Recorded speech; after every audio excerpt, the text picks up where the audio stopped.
because I think our preoccupation should be about government, about governance. It's about value addition. And I think this summit has come at a very handy time for us to face the real challenge of development. And we are far more excited that since yesterday, I watched live the opening ceremony of this program in Kaduna, where I'm based. And I was quite really moved to see some of those good statistics that are coming out of this summit. It's very remarkable that since 2008, or between 2008 and this year, 2014, there are just 6 years of this summit, out of close to 77 resolutions, if I get it right, up to 72 resolutions, have been carried out, have been realized. For me, that shows that Nigeria, we are not just capable of, talking, but I think we can also walk our talk. And I'm excited about that. And as a member or as a delegate of the ongoing national conference in Abuja, I think I will try and make a point on the floor of the conference that if Lagos has done it, then we too must be able to do it for the country as a whole. Because our problem has always been with implementation. We have a series of resolutions, and then we return back the following year to have serial resolution with their implementation. I think Lagos has shown that it can be done. We can actually walk our talk. And I'm even far more impressed with some of those initiatives that have been carried out here in terms of electricity. And I would like to reflect on that much more later. The second quick remark I want to make, and I think I have to do this in deference to the chairman of the panel, because he posed a question to the comrade president, former president of Georgia. I think I can call you a comrade, coming from the old Georgia, which used to be part of our dream state, the old communist arrangement. I think you should still retain your comradeship, although you are much more in the markets now than in public, ownership of things. Mr. Epo posed a question to him about how labor issues have been managed in Georgia. And I found that question to be extremely value-loaded. It assumes that labor is an obstacle. It assumes that labor blocks reforms. I think maybe, I'm not sure the response of Michael to this question. But we can't do justice to that question until we ask the workers in Georgia how they managed Michael when he was in power, so that we can have a balanced view properly. But the point I want to raise here is that the trade union movement, for those of us who are in the world of work, and there are a lot of captains of industry here who have managed enterprises. I listened to, although we couldn't pick the message, but the MD of Tata, who spoke all the way from India. I know Tata is a group of companies, and they all come from a background in which the enterprises have workers that are organized and they are trade unions. Good captains of industry will know that trade unions are also agents of reform in many respects. If you cultivate workers very well, they can become good partners in development, because you need to motivate them for productivity. And the real battle is that after we have generated wealth, how do we share in a way that you don't really, ignore the interests of labor? So I want to make the point that we are strong advocates of reform. And the history of our Nigeria shows that. If you check all the major changes that have happened in Nigeria, whether from the struggle against colonialism to independence, the struggle from military to democracy, which gives us this platform, of seeing the good effort that have been carried out in Lagos State. Trade unions have been the vanguard of that change. Even at a time, some other forces could not see it. We try as much as possible to make case for reform. And we believe strongly in what Nelson Mandela said, that the possibility of renewal and change is the defining moment, characteristics of politics, economy, and even religion. Mandela is very clear about that the possibility of renewal, because that's what reform is all about, that change is constant, we need to support change, and we should be able to manage it better. So I want to say that we've come here, as workers who are organized, who are also part of the process of change. And on electricity, power supply is not just partial commitment. For us in trade union movement, it is total commitment. Because without electricity, there cannot be industrialization. And if there is no industrialization, there can't be development. You can't do any production without power supply.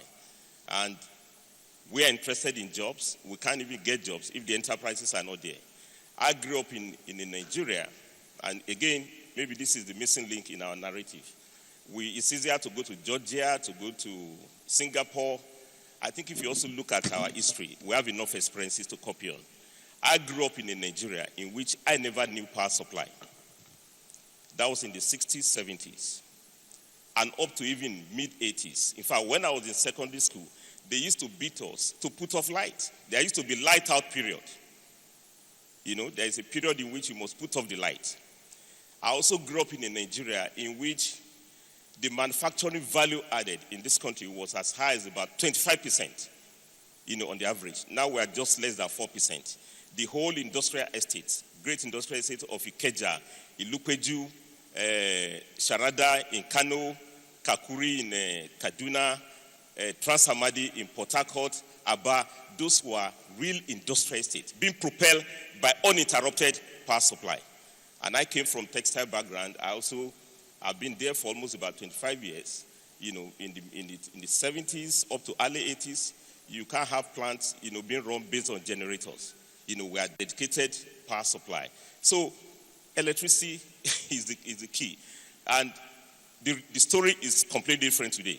And one of the greatest failure factors that completely undermine industry in this country is collapse of electricity sector. And now from uninterrupted power supply, we now have enterprises that are being run by generators, and the cost of diesel extremely very high. I read through some of the statistics that Lagos State government gave yesterday. Even if government incurs such a cost on diesels, and the way they've saved on this cost, because now we now have independent power projects, that tells you the kind of crisis that manufacturers are going through in the private sector. So I want to say that we are one with government, and not just at the state level, within our federal level, in terms of the need for power sector reform. Now, the challenge is the nature of the reform. How do you carry out these reforms? And what is the content of that reform? And I thought this is the area that we can share from our colleagues from Georgia and others who have spoken for us from UK and India. Now, how do you correct 40 years of decay within 4 months, within 4 years? If you have cataract in your eyes, and which has really become matured enough for surgery, even your doctor's optician will tell you that you need to have some proper transition period. Otherwise, in an attempt to cure cataract, you may actually damage the sight. I think the issue is what will be our approach to reform. Is it going to be a shock therapy, or it has to be gradual? In a way that will move properly, to arrive at where we're going. And I'm raising this point because just last month, President Jonathan gave a marching order to all the investors for them to meet, to make sure they improve on power supply by June. And this is because of the sharp drop in power supply immediately after the privatization. I think this raises the issue of spacing of reform. There are a lot of issues that have been raised, and I listened to Funke very well, who said there are a lot of issues that have not been addressed. Now, if those issues have not been addressed, why rushing, this reform in a way that you are back to square one again? Because I thought that once you are privatized to giving it to investors, government doesn't have to be giving matching order as if we are back to the same old bureaucracy that we were running before. I think the challenge is how do we space reform in a way that we don't go from one step forward and many steps again backward. And the other quick point I want to raise is that we talk of private sector, public sector. It's fine, but in the real world of work, I think it's difficult to have this binary, division between the private and the public. And I think Nigeria has a way of moving from one pillar to another post, which I think is not really helpful. I think we should get it clear. Whether private sector or public sector approach to energy service delivery, they are all the means, they are not the end. And I think it's important we interrogate each of these means and find out which of these means is useful for us so that we can get proper results. I say so because you can see when we are sitting down there, as a matter of fact, I never had most of the comments that were raised being transmitted to us. And I had to come down here, and I can see that I could hear very well. For those of us who are panelists, the way the public address has been arranged, we are not hearing for obvious reasons. And by the time I came down, the difference is clear. That by the time I left the privatized sector on the high table, and I moved to the public sector, I could hear what is being said.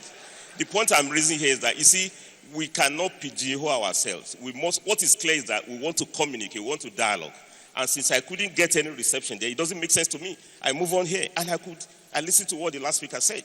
So we can't mistake the means for the end. And we can see from Lagos State what has been done. That you don't have a kind of dogmatic approach to the need to generate power. I was just asking my very good friend, Ben Akabweze, the Commissioner for Economic Planning, how did you get this done, in Lagos?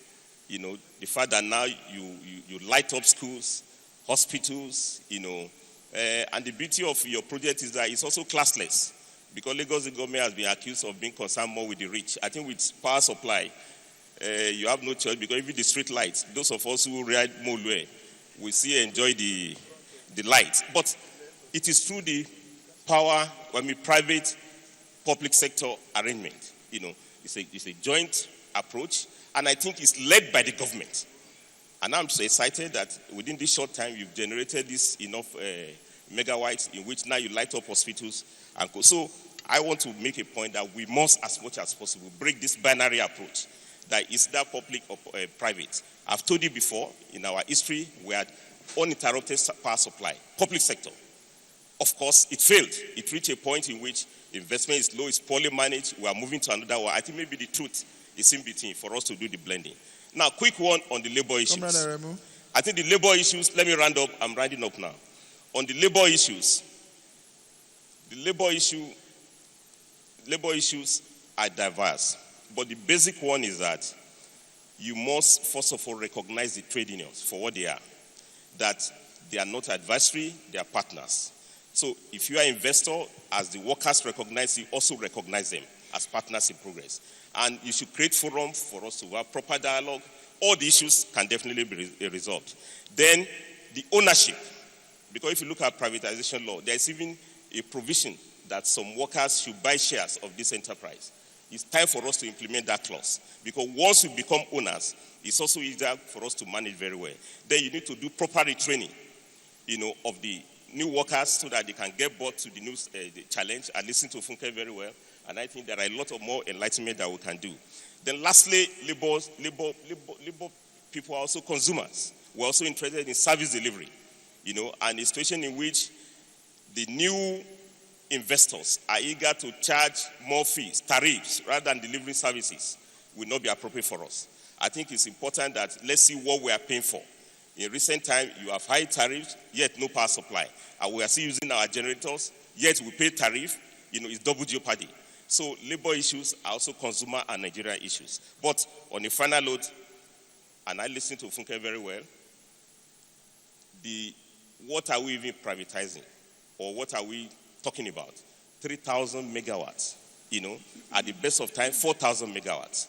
Nigeria cannot grow as an economy. We can't be part of 20 leading economy with this miserable mega supply. So you now discover that all of us need to work together, not just labor management, not all federal and state government. We must generate enough power, in a way that we can drive Nigeria. And in that case, labor issues become Federal government issue, it becomes Lagos state government issue, it becomes all of us. Labor issues are Nigeria issues. Thank you very much.